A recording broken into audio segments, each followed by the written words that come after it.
Hola Daniel, creo que estás en línea. Un Hola, abrazo grande. ¿qué tal Rubén? Buenas noches, ¿cómo estás? Gracias por la invitación nuevamente. No, un gusto charlar contigo. Además, con esa definición que mandaste el programa pasado, la verdad que 10 puntos. Bueno, ahora estamos en el periodo postelectoral. Primero yo te preguntaría qué visión general tenés de lo que pasó el domingo y después si querés entramos a hablar de la frase tuya, es decir, ¿por qué tenemos que vencerlos en el terreno? Vos creo que empleaste la palabra derrotarlos, me parece. Bueno, pero no se ha podido derrotarlos aparentemente. Según lo que dicen, ellos han obtenido una victoria. Es insólito. En realidad, eh, como hablábamos el miércoles pasado, ya se preveía más o menos lo que iba a pasar y ocurrió. Se ratificaron en general los resultados de las PASO, ¿verdad? Con algunos pequeños detalles. Hubo un acercamiento en la provincia, en las cifras finales de la provincia de Buenos Aires.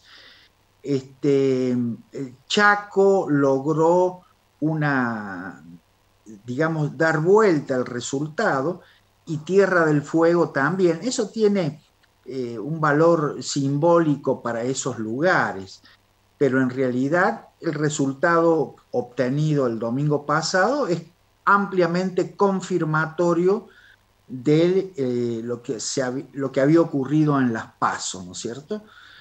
Bueno, esta salida insólita que ha tenido el gobierno de decir que han obtenido una victoria realmente acerca a la Argentina a Macondo, ese país imaginario de Gabriel García Márquez, donde ocurrían cosas insólitas, ¿no? Bueno, que un presidente festeje una derrota probablemente tenga el significado de que su partido preveía una derrota por una cifra mayor a la dada. Y al no ocurrir esto, lo toman como una victoria. Como sea, ha sido una amplia derrota eh, que ha llevado al peronismo por primera vez en su historia, porque algunos dicen desde que empezó la democracia. eh, en su historia el peronismo no había quedado reducido a un tercio de los votantes, una tercera parte de los votantes. Nunca había ocurrido eso. Y Juntos por el Cambio, esta oposición que se ha formado entre el radicalismo y el PRO principalmente, ha consolidado eh, cuatro elecciones seguidas con alrededor del 40, 41, 42% de los votos. Este es el panorama. Ahora bien, como vos decías recién, el gobierno, también lo había dicho el gobierno antes de los comicios, ha llamado a un diálogo a la oposición, pero lo hace de una manera realmente insólita, como quien dice, marcando la cancha, ¿no es cierto? Diciendo, nosotros de ninguna manera haremos esto o haremos esto otro. En lo cual, más allá de la voluntad conciliadora que pueda tener la oposición triunfante, resulta en la práctica completamente imposible negociar con el gobierno, porque como decíamos vez pasada,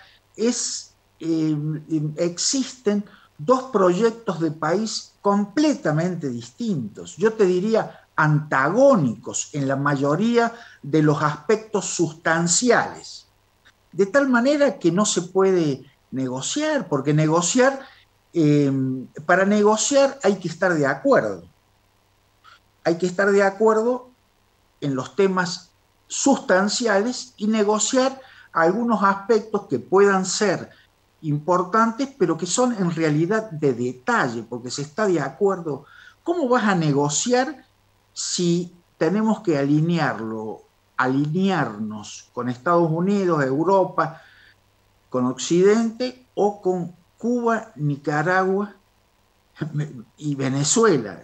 Eso es innegociable. No hay una línea intermedia que no existe.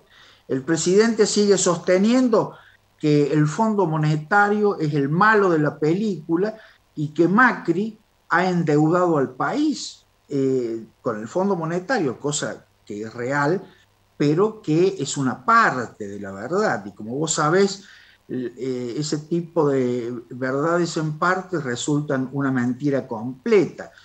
El Fondo Monetario, es verdad que Macri endeudó al país con el Fondo Monetario, pero en realidad el grueso del endeudamiento que ocurrió durante los años de Macri fueron destinados esos dineros a abonar el endeudamiento previo que había, porque cuando sube Macri, en los 4 años que tiene por delante, tiene vencimientos por 120.000 millones de dólares.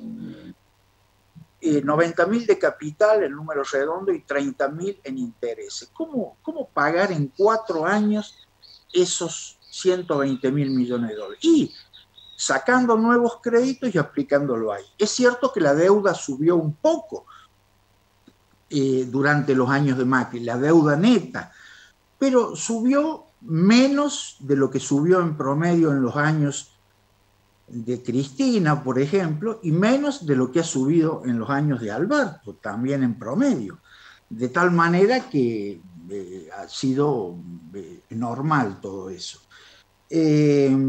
Por eso yo siempre digo que no hay que es imposible negociar con el populismo, ¿no es cierto? Ahora hay que ver si el peronismo, que puede identificar a Cristina como la mariscal de la derrota, porque ella ha perdido en la provincia de Buenos Aires, que es su carta credencial para tener poder en el peronismo. Los votos de la provincia de Buenos Aires hacen ganar la presidencia de la nación de tal manera que ese es el poder de ella. Bueno, ha perdido. Hay que ver si el peronismo, que muchas veces yo veo a peronistas que discuten y dicen, este no es el verdadero peronismo. Hay un peronismo distinto, es el de Perón y Evita, etcétera, etcétera. Bueno, señores, ahora tienen la oportunidad de sacarla a Cristina, desplazarla de los resortes del poder y, digamos, mostrar ese otro peronismo que dicen que existe y que yo digamos, tengo mis dudas de que sea muy distinto al de Cristina. Ese es el panorama que se plantea después de las elecciones. Y en esa construcción de un nuevo peronismo ha aparecido el gobernador de Córdoba, ¿no es cierto?, Juan Schiaretti, diciendo que él tiene profundas diferencias con el kirchnerismo y que va a intentar construir un espacio peronista distinto a este. Vamos a ver, va a ser un desafío interesante para ver las consecuencias, ¿no? Lo bien que haría Schiaretti en separarse ya directamente del cristinismo, y seguramente mucha gente lo va a acompañar, seguramente. Pero quería completar lo tuyo respecto a que vos decís es imposible una discusión con esta gente para acercar posiciones, pero por supuesto, pero además hay un lugar para discutir las cosas que es el Congreso, y las decisiones que se tomen sí, tienen que salir en forma de ley. Porque si en conversaciones privadas, que espero que Juntos por el Cambio nunca le dé a esta gente, se pacta algo y después ellos en su gestión no la cumplen, van a decir que por culpa de Juntos por el Cambio, que le aconsejaron esas medidas incumplidas por parte de... Porque la gente de Macri o de Larreta ya la tiene muy en clara, que sabe, después de los errores que cometieron en su primera gestión, saben muy bien qué es lo que hay que hacer en la Argentina. Saben que tienen 90 días para tomar todas las decisiones de fondo y entonces llevar el proceso a un cambio total, ¿no? Así que sí, está el Congreso para discutir. hay Sí. un aspecto yo te digo, te decía también algo de esto, conversábamos el miércoles pasado, que los políticos no tienen demasiado en cuenta, que es que al cambiar los parámetros de la economía actuales, va a haber cimbronazos importantes en la economía y que van a impactar, son las llamadas medidas odiosas, medidas antipáticas, que van a impactar en el bolsillo de la gente y que los que se fueron van a decir, ah, vieron, nosotros les advertimos que esto iba a pasar. Si el gobierno pudiera elegir qué hacer, lo que elegiría sería poder llegar al final del mandato de Alberto Fernández, digamos, con todas estas variables reprimidas, es decir, el dólar reprimido, el precio de los combustibles, de la electricidad, del transporte reprimido, el control de precios, etcétera, todas esas variables sofocadas, digamos, a punto de estallar para que un futuro gobierno, que yo, como están las cosas, descuento que va a ser de la oposición, o sea, creo que la oposición va a ser la que va a ganar en el 23, aunque falta muchísimo, llegar con esas variables sofocadas y reprimidas para que estallen en ese momento. Va a ser muy difícil esta vez que lo logren. Cristina lo logró, hizo una gran devaluación en enero de 2014 y con eso tiró hasta que entregó el poder o que ganó Macri en 2015. Bueno, la economía tiene leyes duras, no se puede controlar a voluntad. Si la economía es una ciencia, es porque tiene leyes, reglas, leyes parecidas a las leyes de la física, que es una ciencia dura. Muchos piensan que como la economía es una ciencia social, entonces se puede hacer cualquier cosa, cualquier tipo de ingeniería que se piense en un gabinete de intelectuales, eso se puede hacer en la economía. Y eso no es así. Llega un momento en que todo eso que está reprimido y sofocado estalla, ¿verdad?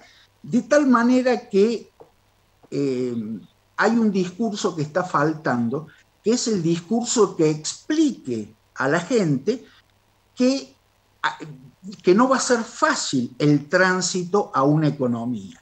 Es comparable, por supuesto, con una dieta. Uno, ¿por qué deja de comer siendo tan placentero comer? Y a veces padece largos ayunos. Y porque quiere que su cuerpo, el conjunto de su cuerpo, funcione mejor. Y para eso hay que, digamos, hacer un esfuerzo, ¿verdad? Bueno, ese discurso todavía no está elaborado. Decíamos vez pasada que es muy sencillo. Macri, fíjate Rubén, Macri en los primeros 2 años no introdujo ningún cambio importante, me refiero a ajustes económicos fuertes. Entonces las elecciones de medios términos la ganó con comodidad, la ganó en todo el país. Entonces dijo, he obtenido la ratificación y el respaldo de la ciudadanía, eso significa que puedo hacer ajustes. Empezó a hacer los ajustes, perdió en el 19. La gente no se banca que le toquen su bolsillo, pero no hay otra salida. Todos son vendedores de humo los que dicen que no, pero con crecimiento, no se puede crecer con ajustes, no. Esas son falsedades en la práctica. No se puede crecer con ajuste, pero es preciso, antes de crecer, ordenar la economía. No se puede. Seguro. Si uno producir la nafta le sale $2 el litro, uno no lo puede vender a $1, porque llega un momento en que eso se acumula y estalla, ¿no? Y te agrego algo y con esto te despido. Si el ajuste no lo hace el gobierno, lo va a hacer el mercado, que es mucho más duro todavía. Muchas gracias, Daniel. Un abrazo grande. Un abrazo y muchas gracias a vos.